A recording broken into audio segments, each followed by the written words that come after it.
bahwa proses kemarin sebetulnya Anies tidak gagal, tapi rakyatlah yang sial. Aniesnya sendiri nggak gagal. Ini tulisan dari Legisan, Sam Tafsir. Orang bilang Anies gagal nyapres dan nyagup. Salah, Anies tidak gagal, tapi rakyatlah yang sial. Karena akhirnya rakyat disuguhi lagi elit-elit penguasa yang bukan diharapkan. Rakyat akan dijejali lagi pejabat yang merupakan pesanan para oligarki. Di saat rakyat ingin pemimpin yang bisa mengubah bangsa ini menjadi lebih memihak pada mereka, tapi yang didatangkan justru yang sebaliknya. Rakyat yang sial. Dari dulu hidup sebagai rakyat kecil di negeri ini memang sial. Karena yang memegang kekuasaan adalah para sialan. Bagaimana tidak? Negeri dengan kekayaan berlimpah, tapi lebih dari 27 juta rakyat hidup di bawah garis kemiskinan. Kalau di bawah garis kemiskinan itu kan ini garis kemiskinan. Nah ini di bawahnya gitu. Angka kemiskinan itu nyaris segitu-segitu saja dari tahun ke tahun. Ya, tidak ada perbaikan. Negeri-negeri lain begitu mudahnya menjadi negeri yang kaya. Seluruh rakyatnya berubah menjadi kaya, tapi tidak Indonesia. Rakyat Malaysia hari ini 3 kali lebih kaya daripada Indonesia. Rakyat Korea Selatan hampir 10 kali lebih kaya.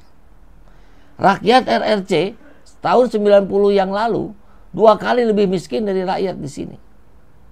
Tapi sekarang mereka 3 kali lebih kaya. Rakyat Singapura 20 kali lebih kaya dari rakyat di negeri ini. Para elit akan dengan mudahnya menolak fakta-fakta itu. Dan yang ada justru menyalahkan kemalasan rakyat. Seperti rekam jejaknya Gibran ya. Kan banyak tuh yang nyalah-nyalahin rakyat. Lu sih males sih. Lulusan SD pengen gaji besar. Makanya banyak gitu. Sebagian elit yang lain beralasan itu karena kesulitan ekonomi global. Tapi tidak ada satupun elit menyadari kegagalan mereka untuk mensejahterakan rakyat. Mencerdaskan. Dan melindungi rakyat dari gempuran kekuatan asing. Tidak ada. Mereka fine-fine saja dan tidak merasa gagal. Ini biasanya star syndrome yang begini ya. Negara yang super neoliberal. Sudah terlalu lama negeri ini diatur agar pemain-pemain besarlah yang berperan. Negara tidak boleh berperan melindungi rakyatnya. Negara tidak boleh berperan. Biarkan ekonomi berjalan sendiri dan diatur oleh para pemilik modal yang kaya-kaya. Semuanya akan menyesuaikan dengan kekuatan kompetitifnya. Yang kuat akan menang, yang lemah dibiarkan tersisih. Negeri tak perlu berpihak kepada yang kecil karena keberpihakan negara seperti itu akan menghalangi kerja modal untuk menguasai. Itulah neoliberalisme. Suatu konsep bahwa fungsi negara harus sekecil-kecilnya dalam mengatur ekonomi masyarakat. Biarlah masyarakat sendiri yang mengatur dirinya. Yang survive akan survive, yang tergilas akan tertindas. Biarkan kompetisi itu berjalan alami. Fatwa-fatwa seperti itu jamak mengaliri pikiran para elit di negeri ini. Bahkan sejak awal Orde Baru hingga hari ini. Padahal hasilnya, yang miskin tetap miskin, yang kaya makin kaya. Gapnya makin jauh. Tapi anehnya, gaya mengatur ekonomi seperti itu tak juga diubah. Tadinya kita ingin Anies bisa membawa perubahan paradigma politik ekonomi itu. Sebagaimana dulu Hatta ingin membangunnya menuju pada ekonomi rakyat Indonesia. Tapi apa daya, Anies digagalkan sebagai presiden dan kini digagalkan sebagai calon gubernur. Sesungguhnya rakyat tidak terlalu peduli partai apa, warna apa, dan siapa yang maju menjadi penguasa. Karena yang penting bagi rakyat adalah bisa disejahterakan secara adil.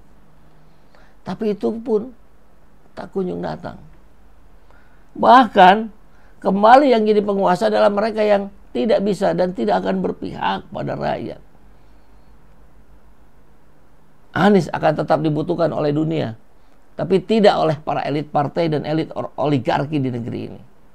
Rakyat selalu bermimpi hadirnya pemimpin yang memihak mereka, tapi kini mimpi itu semakin jauh dari kenyataan. Entah kapan mimpi itu bisa diwujudkan. Anies akan tetap melambung ke dunia, tapi rakyat akan tetap menyambung nasibnya sendiri, berjuang dan berjuang. Wallahu a'lam bishawab. Legisan Sam Tafsir.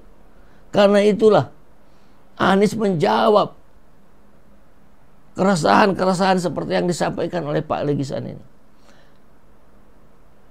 Anies sudah menyatakan statementnya, dalam waktu yang tidak lama lagi akan dibuat partai politik. Iya Pak, ini momentum lagi hangat-hangatnya. Kalau dibiarkan lewat dulu beberapa bulan atau bahkan tahun, udah beda lagi ceritanya. Jadi ini momentum yang paling tepat untuk Anies Baswedan kembali mengkonsolidasikan pendukung-pendukungnya di seluruh Indonesia, diwujudkan dalam sebuah partai baru. Dan usul menarik dari RG, deklarasikan itu di tanggal 20 Oktober saat bersamaan dengan Jokowi lengser secara konstitusional. Ini keren nih. Ini menjadi tanda bahwa berakhirnya Jokowi adalah berawalnya partai politik baru yang mengedepankan niat-niat baik, perubahan, continuous improvement, dan mengakomodir seluruh kepentingan-kepentingan rakyat, bukan drop dari kepentingan elit politik di atas-atas. Gitu ya, dahsyat ini. Siap gabung, siap gabung. Lombok siap gabung. Wah, Khaira. Coba kita cek lagi. Pas 20 Oktober tuh menyala. Musuh kejahatan adalah orang-orang baik dan jujur, maka kita harus ada di situ. Siap dari Semarang, Puji Widodo. Anies pemimpin besar, bentuk partai itu perlu. Bengkulu siap mendukung, Herianto. Babel siap Bang, Kiki Saizah tuh. Luar biasa ini. Dayakolot siap. Ini dari Bandung ini, siap urunan untuk partai Anies meski pas-pasan. Hayuklah diantos untuk Indonesia bersih dari korupsi. Amin.